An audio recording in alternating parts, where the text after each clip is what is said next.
P.S. I Love You. Supposedly that's an outtake version. I don't know what the difference is. Maybe the mixing might sound a little different, but it is a outtake version from the Please Please Me album. Here we go. Again, using the Hal Leonard Please Please Me album. Authentic guitar tablature book as a reference. Of course, to learn the song, figure out what's going on. Released in March 1963, the Beatles' debut album. Also referred to as Introducing the Beatles, which was the same album but released in the US in January 1964.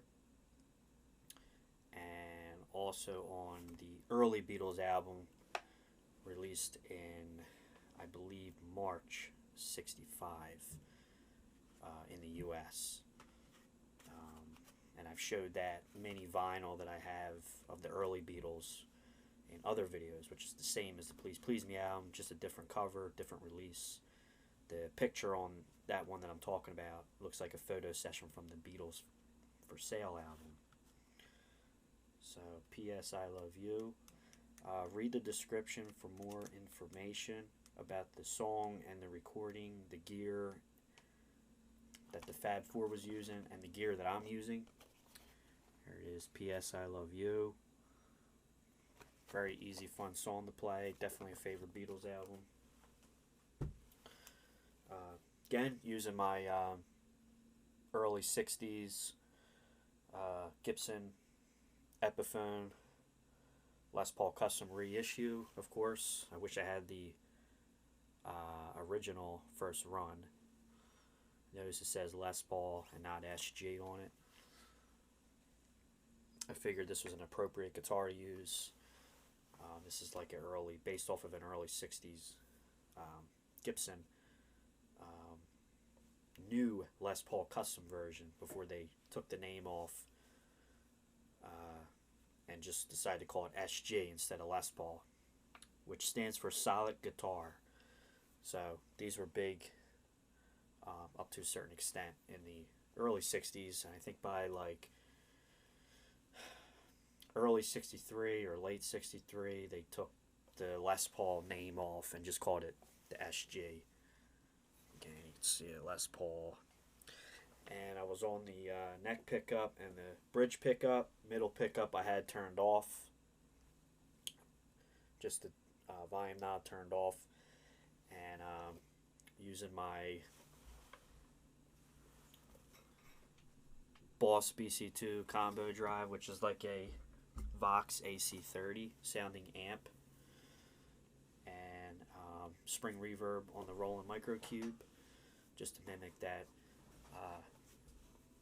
Abbey Road EMI house ambience and that classic 60s Beatles surf clean tone. And again, coil cable, very popular. This is an ErnieBallCoilCable. I did have a Vox one a long time ago, but they go bad over time, so I got the ErnieBall. I actually like this one better. It's held up very nice in white. Again, read the description for more information. I'm basing the information off of this particular version out of the Beatles complete recording sessions, the official Abbey Road years from 1962 to 1970. I've talked about this in other videos. This is a book that is a journal, diary entry of every single, just about basically every single, I'd have to say probably every single Beatles song that was ever recorded in Abbey Road Studios, Parthi McCartney Studios, the EMI house. It's a journal entry for every session about overdubbing, mixing, editing, recording. Even songs are mentioned in here that were never even released ever during sessions. And this one has a pretty interesting story. I'm not going to go totally in depth with it because I want to save some footage time. But starting on page, let's see here. Starting on page 16, Wednesday, June 6, 1962. One of the first earliest unknown take versions of P.S. I Love You was recorded, I believe, with Pete Best on drums, which was just a couple months before Ringo came in the group. Ringo came in the band, for my research, August 62. And I've heard this before, but apparently there is a P.S. I Love You, or I'm sorry, there's a few Please Please Me versions, or a few songs from the Please Please Me album versions recorded with Pete Best. Obviously, none of the versions on the Please Please Me album, not that I know of, but there are some early takes with Pete Best playing Love Me Do, P.S. I Love You, Ask Me Why, and Besame Mucho. But I believe the only versions that we still have that are still available, if you find it, and it's on the Anthology 1 album, which I showed in other videos, there is a Love Me Do version that we can hear with Pete Best from this session, and it had to have been the June 6th session. But from what I read, according to my research, P.S. I Love You and Ask Me Why, those versions with Pete Best are either hidden in a vault, maybe McCartney has it, maybe it's buried somewhere in George Martin's archive collection, but those versions are long gone. But we do have I think we do have the surviving versions of Love Me Do and Besame. I know we have the Love Me Do. I'm pretty sure it's the same version I'm thinking of from this session. It's on the Anthology 1 album. I did do it on the drums. It's probably like, the funny thing is that it's probably like my #1 hit video on my channel, which has like quite a few thousand views.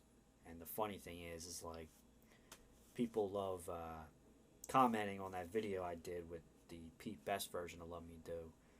And anyway, go on my channel, my playlist, you can check it out. It is public, and it wasn't blocked by YouTube. But there is a version of me playing Love Me Do on the drums, which is the Pete Best version, which I believe is the version from this June 6, or yeah, I'm thinking it's this June 6 session.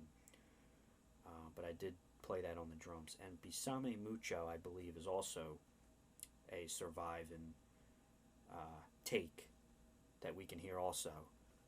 Either, I think, on the Anthology album as well. But again, Andy White was a session drummer who played a role on recording some of the percussion and even some of the drums on the Please Please Me album.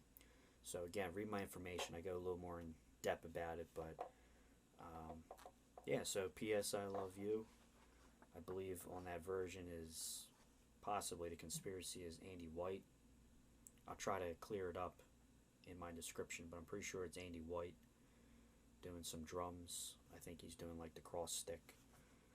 Assuming maybe he's borrowing Ringo's Premiere kit for that version. And I think Ringo is on the maracas,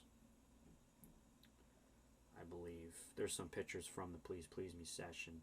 I think these pictures were either taken September 62 or maybe early 63, like between February and March.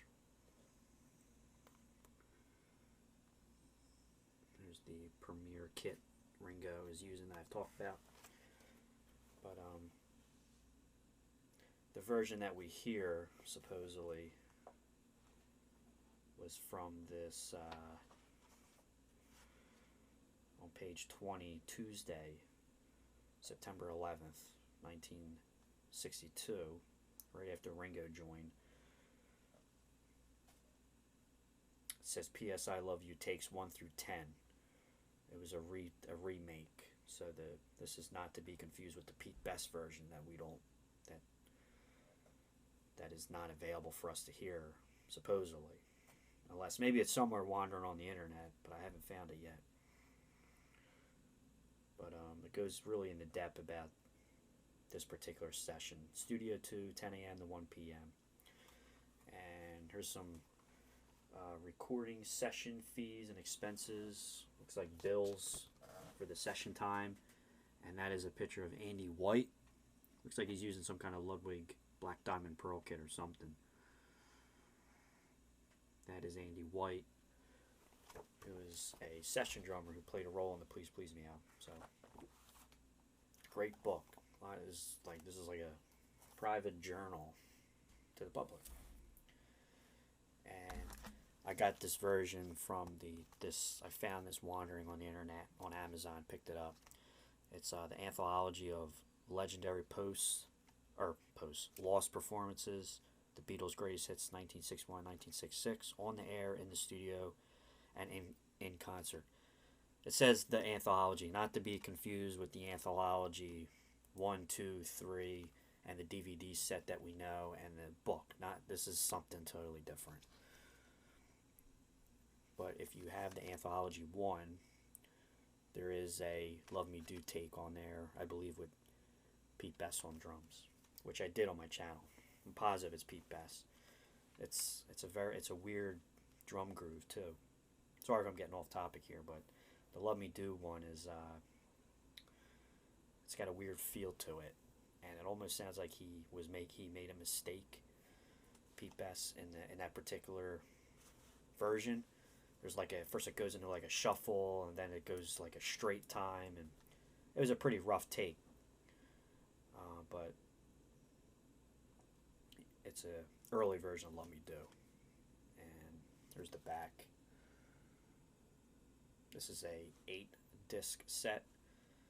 And not to get too off topic, but the first disc is with the version of P.S. I Love You, which I did.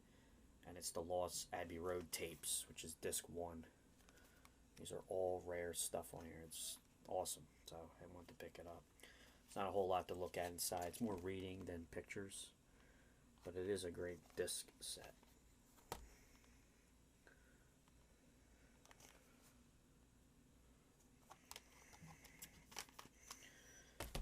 course, wearing my Beatles shirt today. This is a 1965 shirt. Notice their gear. We'll get more into the 1965 gear once we get up to that Beatles era of music. John Lennon, Vox, Python, guitar strap. Thanks, guys, for checking out the channel and the videos. I hope you like what I'm doing. Again, this is just like a tribute cult on my channel, Rockstars92, playing all my favorite music heroes and just nerding out and keeping it alive. Because unfortunately, the Beatles are long gone and dead, but you know, we got the music to cherish, and yeah, the spirit never dies. But thanks again, guys. Rockstars92. P.S. I love you.